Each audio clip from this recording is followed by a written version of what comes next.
我这个拍摄这个录像啊，是外行的外行了，怎么也是拍不清楚。现在这个位置能看出来，应该是基本上，已经是找出来这个形了，大体上啊不是很精准。现在就是我这个操作方法是，先掏齿，因为这你看这都已经齿尖都没有了嘛，戳平了以后齿尖都没有了，先把这大概把这个齿形啊掏出来，掏出来了以后，完了掰料，把料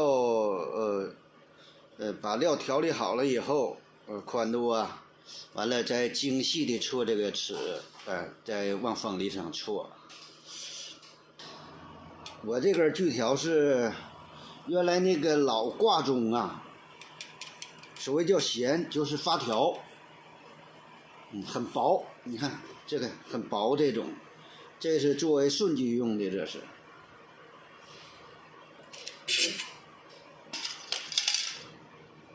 我掏这齿时候啊，用这个主锉，也叫实锦锉，一大一小，配合着来。这个本身这个小的呢，就尽量清根吧，把这根部稍微让它不要太宽了。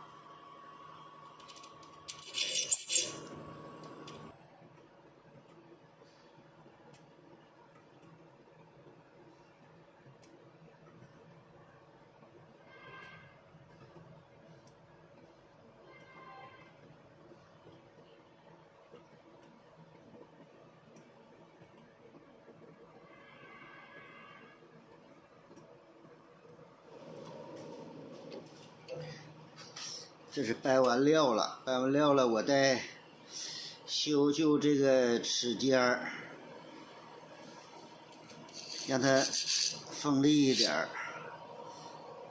就是说我这个修齿尖儿啊，就分左右了。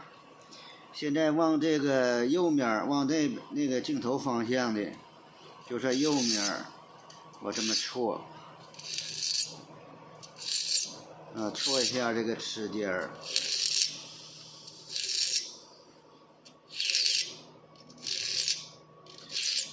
如果要是说都从一个方向戳的话，就拉锯时候就跑偏了，因为这个一戳的时候啊，肯定要戳出来毛刺儿。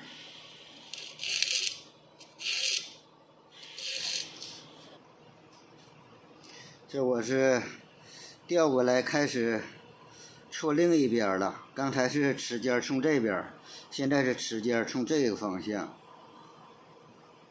这样戳的好在哪上？就是两边毛刺儿都均匀，不容易跑锯。